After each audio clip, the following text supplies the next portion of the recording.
Hello guys, welcome to my YouTube channel. അപ്പോൾ നിങ്ങളിതിപ്പോൾ കണ്ടുകൊണ്ടിരിക്കുന്നത് എൻ്റെ അനിയത്തിയുടെ കല്യാണ ആൽബമാണ് കേട്ടോ. കല്യാണത്തിന് മുമ്പ് പുടവ കൊടുക്കലിനും പിന്നെ വെഡ്ഡിങ് ഫോട്ടോ, അതാണ് ഇപ്പോൾ കണ്ടുകൊണ്ടിരിക്കുന്നത്. അപ്പോൾ ഈ അടുത്ത ദിവസം അനിയത്തിയുടെ വീട്ടിൽ പോകേണ്ട ഒരാവശ്യം ഉണ്ടായി. അപ്പോൾ അവിടെ ചെന്നപ്പോൾ നമ്മൾ നോർമലി അവിടെ ഫോട്ടോ എടുത്തു തന്നു എനിക്ക്. അച്ഛൻ്റെ ഫോട്ടോ ചോദിച്ചിരുന്നു ഞാൻ. എൻ്റെ കയ്യിൽ നല്ല ഫോട്ടോസൊന്നും ഇല്ലായിരുന്നു. അപ്പം ഞാൻ ഉണ്ടോയെന്ന് ചോദിച്ചപ്പോൾ അവൾ കല്യാണം കൊടുത്തു തന്നതാണ്. ഇതാണ് കേട്ടോ അച്ഛനിപ്പം ഇല്ല. അപ്പം എന്താ പറയുക, സത്യം പറഞ്ഞാൽ നമുക്ക് ആ സമയം ആ ഫോട്ടോയൊക്കെ കാണുമ്പോൾ ശരിക്കും സന്തോഷമാണ് ഉണ്ടാവണ്ടേ. പക്ഷേ എനിക്കത്ര സന്തോഷമൊന്നും ആയില്ല കേട്ടോ. കാരണം എന്ന് വെച്ചാൽ ഞാൻ ഇഷ്ടപ്പെടുന്ന 2 പേരിപ്പം ഇല്ല അതിൽ. അതെന്താ പറയുക, അച്ഛൻ മരിച്ചിട്ട് ഇപ്പോൾ 7 കൊല്ലമായി. അപ്പോൾ ഞാൻ ആ ഫോട്ടോ എനിക്ക് ഫോട്ടോ വേണമായിരുന്നു അതുകൊണ്ടിട്ട്. അല്ലെങ്കിൽ എനിക്ക് സത്യം പറഞ്ഞാൽ ഈ ആൽബം കാണാൻ തന്നെ എനിക്ക് താല്പര്യമില്ല. കാരണം എന്ന് വെച്ചാൽ എനിക്ക് വിഷമം ഉണ്ടാക്കുന്ന കാര്യങ്ങളിൽ കൂടുതൽ ചിന്തിക്കാൻ ഞാൻ നിൽക്കാറില്ല. എനിക്കിഷ്ടമല്ല അത്. കാരണം നമുക്ക് വിഷമം ഉണ്ടാകുന്ന കാര്യങ്ങൾ നമ്മൾ എന്തിനാണ് ചിന്തിക്കണേ? അങ്ങനെയാണ് ഞാൻ ചിന്തിക്കാറ്. അപ്പോൾ അമ്മയും അച്ഛനെയൊക്കെ കാണുമ്പോൾ അമ്മയുടെ അമ്മ സുമതിയമ്മ എന്നാണ് വിളിക്കുന്നത്. സുമതിയമ്മയെന്ന് പറഞ്ഞിട്ടുണ്ടെങ്കിൽ എനിക്ക് എന്തോ ഒരു ആവശ്യത്തിന് എക്സാം ആണെങ്കിലും, എനിക്ക് എവിടെ പോകണമെങ്കിലും, സുഖമില്ലാത്ത ഹോസ്പിറ്റലിൽ പോകാനാണെങ്കിലും, എന്തിനും നമ്മളൊരു വാക്ക് വിളിച്ച് പറഞ്ഞാൽ അമ്മയുടെ ജോലിയൊക്കെ ഒതുക്കി അമ്മ ഒരു കുപ്പി വെള്ളമായിട്ട് എന്നെ വെയിറ്റ് ചെയ്തിരിക്കും. അമ്മയുടെ കയ്യിൽ എപ്പോഴും വെള്ളം എന്തെങ്കിലും കഴിക്കാനും എടുക്കും അമ്മ. പിന്നെ എന്താ പറയുക, അമ്മയ്ക്ക് വണ്ടിയിലിരുന്ന് പോകുമ്പോൾ കാറ്റടിച്ച ചെവിക്ക് പ്രശ്നമാണ്. അപ്പോൾ ഒരു സ്കാർഫ് ഉണ്ടാവും കേട്ടോ ചെവി കെട്ടാനായിട്ട്. ഇത് കെട്ടി എൻ്റെ ബാക്കിലിരുന്ന് എവിടെ വേണമെങ്കിലും വരും. അപ്പോൾ അങ്ങനെയുള്ള നല്ല നല്ല ഓർമ്മകൾ മാത്രമേ ഉള്ളൂ എനിക്ക്. ഇപ്പം ബാക്കിയൊന്നും ആലോചിക്കാൻ എനിക്ക് ഇഷ്ടമല്ല. അതിനെപ്പറ്റി കൂടുതൽ ഞാൻ പറയുന്നുമില്ല. കാരണം എന്ന് വെച്ചാൽ എനിക്ക് അമ്മയെക്കാളും ഉപരി ഒരുപാട് എന്താ പറയുക, എനിക്ക് ഏറ്റവും കൂടുതൽ എല്ലാ ആവശ്യങ്ങൾക്കും കൂടെ വന്നിരിക്കുന്ന അമ്മമ്മ തന്നെയാണ്. അമ്മമ്മയെന്ന് ഞാൻ വിളിച്ചിട്ടില്ല, അമ്മ എന്ന് തന്നെയാണ്, സുമതി അമ്മ എന്ന് തന്നെയാണ് വിളിച്ചേക്കണേ. അപ്പോൾ ആളും ഇപ്പം ഇല്ല. പിന്നെ അച്ഛനാണെങ്കിലും ഇതേപോലെ തന്നെ മരുന്നിന് കൊണ്ടുപോകാനും ഹോസ്പിറ്റലിൽ പോകാനും ഒക്കെ കൂടുതൽ അച്ഛനാണ് കൊണ്ടുപോകാറ്. അപ്പോൾ എന്താ പറയുക, ഫോട്ടോ കണ്ടപ്പോൾ ഭയങ്കര വിഷമം. ഞാൻ സത്യം പറഞ്ഞാൽ എത്ര പ്രാവശ്യം ഈ ആൽബം കണ്ടു എന്ന് എനിക്ക് തന്നെ അറിയില്ല കേട്ടോ. അത്രയും പ്രാവശ്യം ഞാൻ ഈ ആൽബം നോക്കിയായിരുന്നു. അപ്പോൾ എന്താ പറയുക, ഇപ്പോഴും ഇതെൻ്റെ ഹസ്ബൻഡിൻ്റെ അമ്മയാണ് കേട്ടോ. ഇത് രാജേഷിൻ്റെ അമ്മയാണിത്. അവളുടെ പുടവെടുക്കലിന് അമ്മ വന്നപ്പോൾ ഞാൻ എടുത്തതാണ്. അപ്പോൾ അത് കുറേ നേരം ഞാൻ വീഡിയോ എടുത്തു. കാരണം അമ്മയ്ക്ക് സുഖമില്ലാതിരിക്കുക. കുറേ നാളുകളായിട്ട് അമ്മയ്ക്കും വയ്യ. ഇപ്പോൾ അമ്മ ICUലായിരുന്നു കേട്ടോ ഇന്നലെയാണ് റൂമിലേക്ക് മാറ്റിയേക്കുന്നത്. ഡിസ്ചാർജ് എന്ന് ചെയ്യുന്നൊന്നും അറിയില്ല നമുക്ക്. ഇപ്പോൾ ഒരു 8-9 ദിവസത്തോളമായിട്ട് അമ്മ ഹോസ്പിറ്റലാണ്.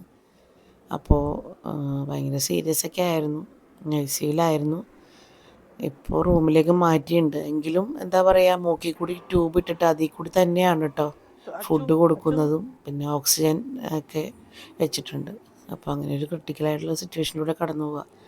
സത്യം പറഞ്ഞാൽ ഇപ്പോൾ ഞാൻ കുറേ ദിവസമായിട്ട് ഇതിലോട്ടൊന്നും ഒരു വീഡിയോ ഇടാനോ അല്ലെങ്കിൽ ഒന്നിടാനുള്ള മാനസികാവസ്ഥ എനിക്കില്ല. ഞാൻ സത്യം പറഞ്ഞാൽ ഇതൊന്നും നോക്കലുണ്ടെങ്കിലും നമ്മൾ കൂടുതലും ഇങ്ങനെയുള്ള കാര്യങ്ങളിലേക്കൊന്നും ശ്രദ്ധിക്കാനുള്ള ഒരു മാനസികാവസ്ഥ ഇല്ലായിരുന്നു.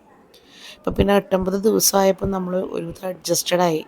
കാരണം ഏതൊരു കാര്യം അങ്ങനെ തന്നെയാണല്ലോ. നമ്മൾക്ക് ഇപ്പോൾ ഫസ്റ്റ് ഭയങ്കര വിഷമം ഉണ്ടായാലും കുറേ ആയി വരുമ്പോൾ നമുക്കതെന്താ പറയുക, നമ്മളതിലേക്ക് ഓട്ടോമാറ്റിക്കായിട്ട് നമ്മൾ അതുമായിട്ട് പൊരുത്തപ്പെടും.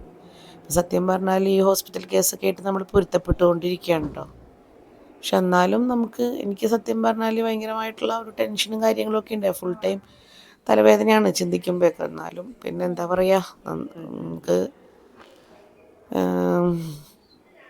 ഇതിലൂടെ കടന്നു പോയാലേ പറ്റുള്ളൂ. അപ്പോൾ ഞാനിത് ശരിക്കും പറഞ്ഞാൽ അന്ന് വീഡിയോ ഞാൻ എടുത്തിട്ട് പോന്നു. അതായത് വീഡിയോ എടുത്തിട്ട് പോന്നു. ഓരോരുത്തരും അപ്പുറത്തും ഇപ്പുറത്തും മാറിയിരുന്ന് ഫോണിൽ കുത്തിക്കൊണ്ടിരിക്കുക. അനിയത്തിയുടെ വീടാണ് കേട്ടോ അത്. അപ്പോൾ ഞാൻ ഇത് പറയാനുള്ള കാരണം, ഈ പ്രാവശ്യം ഞാൻ സത്യം പറഞ്ഞാൽ 6-7ാമത്തെ വർഷമാണ് ഇപ്പോൾ അച്ഛൻ മരിച്ചിട്ട്.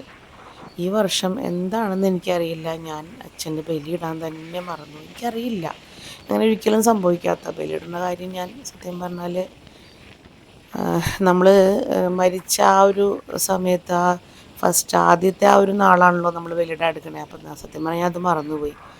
പക്ഷേ എൻ്റെ ഭാഗ്യം എന്ന് കരുതട്ടെ, ആ മാസത്തിൽ 2 ഉത്രം ഉണ്ടായിരുന്നു കേട്ടോ.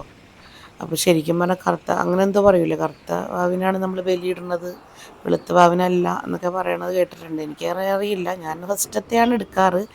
പക്ഷെ ഞാൻ സത്യം പറഞ്ഞാൽ അതിൽ നിന്ന് വിട്ടുപോയി. അപ്പോൾ ഞങ്ങൾ അത് കഴിഞ്ഞ് എനിക്ക് ഭയങ്കര വിഷമമായി. ഞാൻ സത്യം പറഞ്ഞാൽ ഞാൻ അങ്ങനെ അച്ഛനെ അമ്മൂമ്മയൊന്നും അങ്ങനെ സ്വപ്നം കാണാറില്ല. പക്ഷേ എൻ്റെ മനസ്സിൽ എന്താണെന്ന് അറിയില്ല, ഞാൻ അച്ഛനെ സ്വപ്നം കണ്ടപ്പോഴാണ് ഞാൻ ആലോചിക്കുന്നത്, അയ്യോ ഞാൻ ഈ പ്രാവശ്യം ഞാൻ എന്ത് പിന്നെ അപ്പം ഞാൻ വേഗം ചെന്ന് കലണ്ടറിൽ നോക്കിയപ്പോൾ സത്യം പറഞ്ഞാൽ ആ ഡേറ്റ് കഴിഞ്ഞു പോയി. ഭയങ്കര വിഷമമായി എനിക്ക്. കാരണം വെച്ചാൽ ഞാനിങ്ങനെ എന്താ എനിക്കിങ്ങനെ പറ്റിയതെന്ന്. ഞാനിപ്പോൾ സത്യം പറഞ്ഞാൽ ഈ ആ ഒരു സമയം മാർച്ച് ആകുമ്പോഴേ തന്നെ ഞാനിങ്ങനെ എൻ്റെ കൊച്ചിൻ്റെ ബർത്ത്ഡേ ആ ഒരു സമയത്തായിരുന്നു കേട്ടോ അച്ഛൻ്റെ മരണം. ആ ഒരു ബർത്ത്ഡേ കഴിഞ്ഞ് ഞാൻ അവസാനമായിട്ട് ഞാൻ കേക്ക് കൊണ്ടുപോയി കൊടുക്കുമ്പോൾ അച്ഛന് വയ്യാതിരിക്കുക. കേക്കൊക്കെ ഭയങ്കര ഇഷ്ടമാണ്. പക്ഷെ അവസാനമായപ്പോഴത്തേക്കും ഞാൻ കേക്ക് കൊണ്ടുപോയി കൊടുത്തപ്പോൾ എന്നോട് പറഞ്ഞു ഒരിത്തിരി മതി. കാരണം കഴിക്കാൻ പറ്റണ്ടായില്ല, ക്യാൻസർ ആയിരുന്നു ലെൻസിന്. തീരെ കഴിക്കാൻ പറ്റണ്ടായില്ല. കേക്കൊക്കെ ഭയങ്കര ഇഷ്ടമാണ്. ഒരു 3-4 പീസൊക്കെ കഴിക്കുന്ന ആൾ ഒരു കുഞ്ഞ് കഷ്ണം പോലും. കാരണം ലാസ്റ്റ് ആയപ്പോൾ പുള്ളിക്ക് ഫുഡൊന്നും കഴിക്കാൻ പറ്റണ്ടായിരുന്നില്ല, വെള്ളം പോലും കുടിക്കാൻ പറ്റണ്ടായിരുന്നില്ല, ആ ഒരവസ്ഥയായിരുന്നു. അപ്പോൾ ഞാനിത് അച്ഛനെ സ്വപ്നം കാണുകയും ചെയ്തു. ആ സമയത്ത് ഡേറ്റ് കഴിഞ്ഞപ്പോൾ ഞാൻ മറന്നുപോയി സത്യത്തിൽ, എന്താണെന്ന് എനിക്കറിയില്ല. ആ സമയത്ത് എനിക്കും സുഖമില്ലായിരുന്നു, അങ്ങനെ എന്തൊക്കെയോ കുറേ ഇതായിരുന്നു. പിന്നെ എനിക്ക് എൻ്റെ ഒരു വിഷമം എന്ന് പറഞ്ഞാൽ പോരാ, എനിക്ക് സഹിക്കാൻ പറ്റാത്ത വിഷമം, ഇടാൻ പറ്റിയില്ലല്ലോ എന്ന് ഓർത്തിട്ട്. ഇതിലൊന്നും വലിയ കാര്യമില്ല. അച്ഛനെപ്പോഴും പറയും, നമ്മൾ ജീവിച്ചിരിക്കുമ്പോഴാണ് നോക്കേണ്ടത്, മരിച്ചു കഴിഞ്ഞിട്ട് നീ എനിക്കൊന്നും ചെയ്യേണ്ട ആവശ്യമില്ല. അച്ഛനതിനൊന്നും വിശ്വാസമില്ലാത്ത ഒരാളാണ്. പക്ഷേ എന്നാലും ഞാൻ എൻ്റെ ഒരു തൃപ്തിക്ക് വേണ്ടിയിട്ട് ഞാൻ ബലിയിടാറുണ്ട്. അപ്പോൾ എന്താ പറയുക, എന്നിട്ട് ഞാൻ കലണ്ടറിൽ നോക്കിയപ്പോൾ അച്ഛൻ മാർച്ചിൽ, അതായത് കുംഭത്തിലാണ് അച്ഛൻ മരിച്ചത്. കുംഭത്തിലെ ഉത്രത്തിനാണ് അച്ഛൻ മരിച്ചത്. അപ്പോൾ ഞാൻ നോക്കിയപ്പോൾ ഈ മാർച്ചിൽ തന്നെ അവസാനം, അതായത് ഒരു ദിവസം കൂടി ഉണ്ടായിരുന്നു കേട്ടോ ഉത്രം നക്ഷത്രം, 2 ഉണ്ടായിരുന്നു. അപ്പോൾ ഞാൻ വിചാരിച്ചു വന്നാൽ അന്ന് തന്നെ ബലിയിടാം. അപ്പോൾ രാജേഷിനോട് പറഞ്ഞപ്പോൾ എന്നോട് പറഞ്ഞു ഇന്ന് രാവിലെ റെഡിയാവും, നിങ്ങളത് രാവിലെ തന്നെ ഞങ്ങൾ ബലിയിടാൻ പോയി കേട്ടോ.